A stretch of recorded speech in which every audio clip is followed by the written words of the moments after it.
आपके चहेते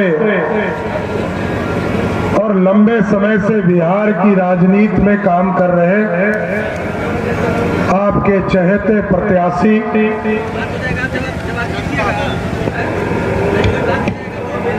जनता दल यूनाइटेड के प्रत्याशी, एनडीए के प्रत्याशी आदरणीय देवेश चंद्र ठाकुर जी, इस मंच पर उपस्थित माननीय विधायक आदरणीय अनिल राम जी, माननीय विधायक श्रीमती गायत्री देवी जी, आपके पुराने नेता आदरणीय सीताराम यादव जी, माननीय पूर्व विधायक राम नरेश यादव जी, नगीना देवी जी, गुड्डी चौधरी जी, विधान परिषद की सदस्य रेखा गुप्ता जी और इस मंच पर उपस्थित सभी भारतीय जनता पार्टी, जनता दल यूनाइटेड, हिंदुस्तानी अवाम मोर्चा, लोक जनशक्ति पार्टी और राष्ट्रीय लोक मोर्चा के नेतागण। आज साथियों यहाँ पर आग्रह करने आया हूँ आप लोगों से। आज देश में 2014 में आपने नींव रखा था और श्रेष्ठ भारत बनाने का संकल्प देश के प्रधानमंत्री नरेंद्र मोदी जी ने लिया था। साथियों, हम आग्रह करने आए आपसे कि आज देश बढ़ रहा है और इसका परिणाम है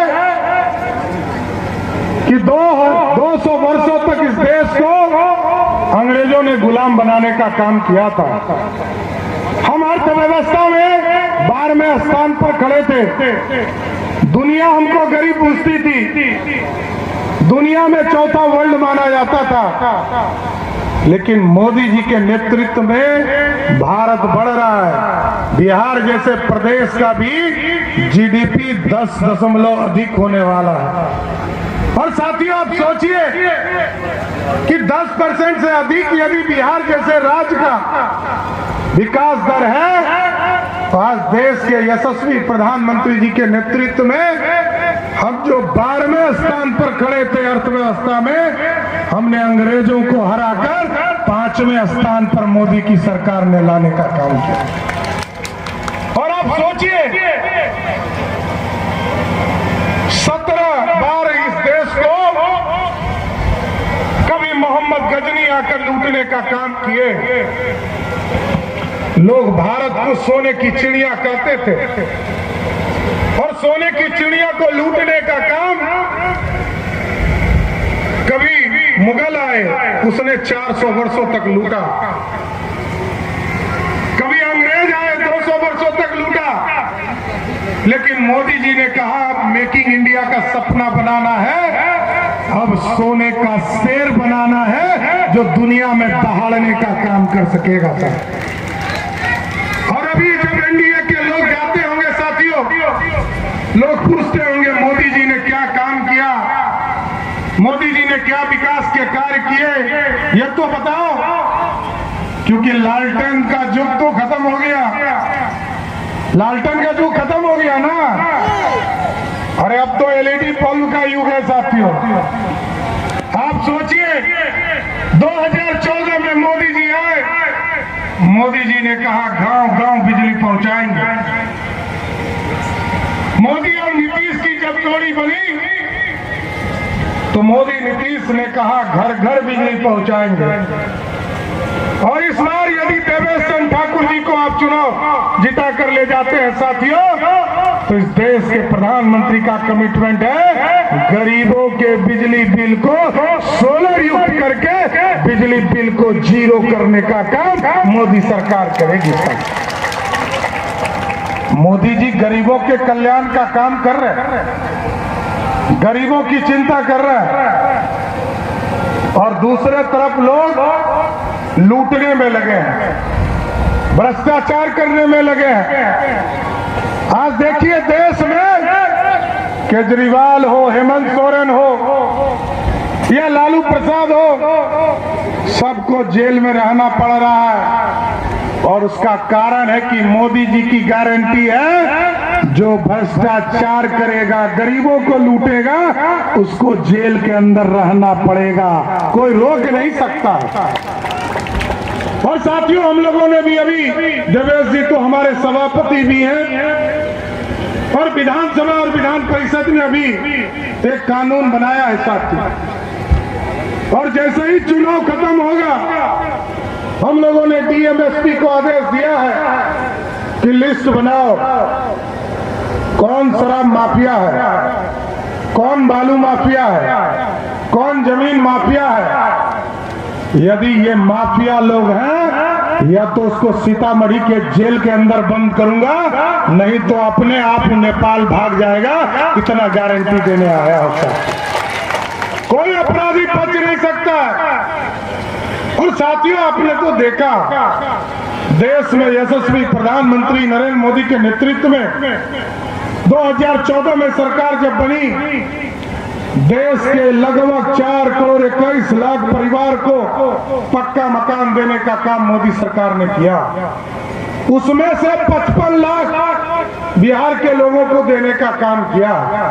लेकिन हम देवेश जी से और सभी माननीय विधायकों से आग्रह भी करते हैं, एनडीए के वर्कर से भी आग्रह करते हैं कि आप लोग एकदम गांव तक जाएं। और अभी जनता के बीच में आप जा रहे हैं, आप लिस्ट बनाओ, जिस भी गरीब का सीतामढ़ी जिले में पक्का मकान छूट गया है, जब गायत्री देवी जी के लिए, गुड्डी देवी के लिए और नगीना जी के लिए वोट मांगने आऊंगा, एकदम आश्वस्त करता हूं, एक एक गरीब का पक्का मकान स्वीकृत करके ही अगले चुनाव में आऊंगा। और साथियों, एकदम स्पष्ट है, बिहार की राजनीति में काम करना पड़ेगा, बैठना नहीं पड़ेगा।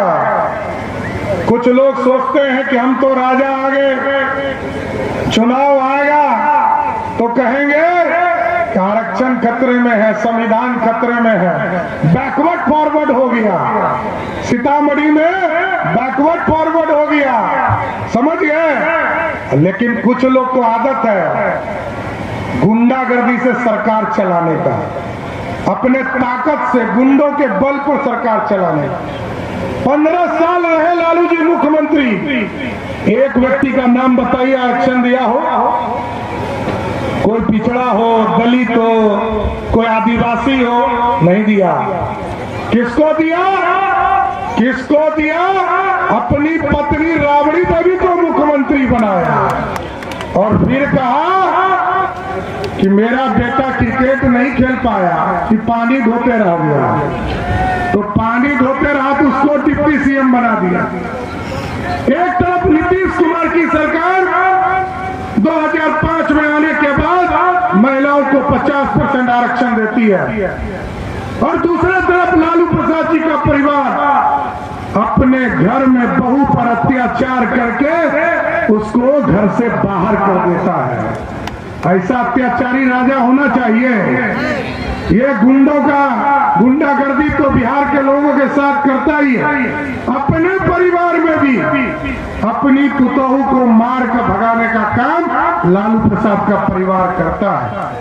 और जब 2014 में लालू जी की बड़ी, और आजकल एगो टूरिस्ट बेटी आई है सीधे सिंगापुर से। जब बिहार में जंगल राज था तो लालू जी के राज में बिहार के लोग तो पलायन कर ही रहे थे, उनके बेटा बेटी भी पलायन कर गए थे। अब मोदी और नीतीश ने ऐसी व्यवस्था खड़ा किया कि अब उनकी बेटी भी टूरिस्ट बनकर बिहार में छपरा चुनाव लड़ने आ गई। यही है सुशासन साथियों। इसलिए मजबूत सरकार चुनना है। यहां से जो राजद वाले लोग जीत कर जाएंगे, कभी आप लोग पूछिएगा कि आप जीत कर जाइएगा तो प्रधानमंत्री कौन होगा, ये तो बताइए, क्योंकि उनको तो बेचारे को पता ही भी नहीं होगा। उनके नेता जो आका है लालू प्रसाद, उनको भी पता नहीं है कि देश का प्रधानमंत्री का उम्मीदवार कौन होगा। लेकिन देवेश चंद्र ठाकुर जी को जिताकर भेजिएगा तो 200% गारंटी है कि देश में फिर से मोदी की सरकार होगी। साथियों, यह स्पष्ट बताना चाहता हूं। लोगों के बीच में कहा जा रहा है कि हमने 17 महीने में रोजगार दिया। अरे बताओ तो, पापा मम्मी थे ना मुख्यमंत्री, 15 साल तक मुख्यमंत्री रहे, 1 लाख लोगों को भी बिहार में नौकरी नहीं मिला साथियों। लेकिन नीतीश कुमार जी की सरकार 2005 से लेकर 2020 तक रही, 7.5 लाख लोगों को नौकरी देने का काम किया।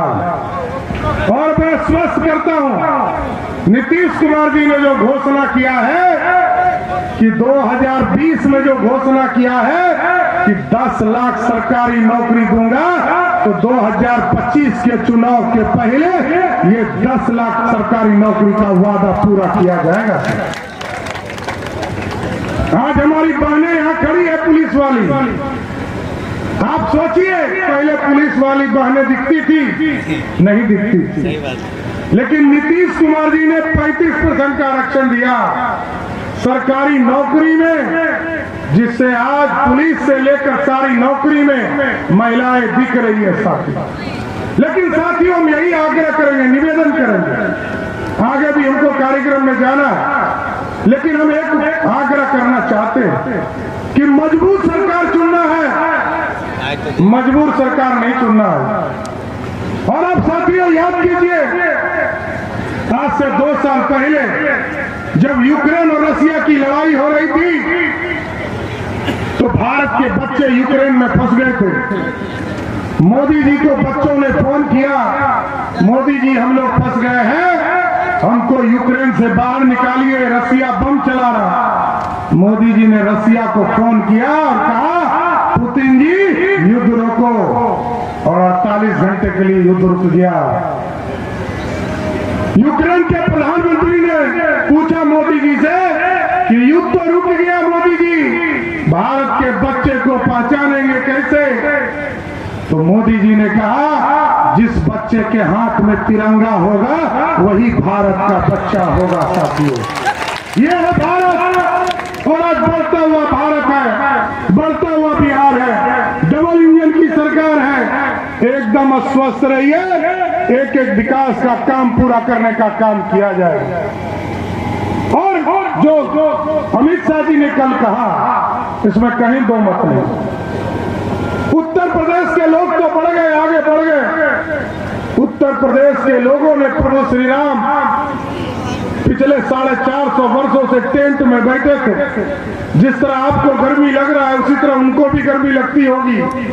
लेकिन प्रभु श्री राम 450 वर्षों तक इंतजार किए।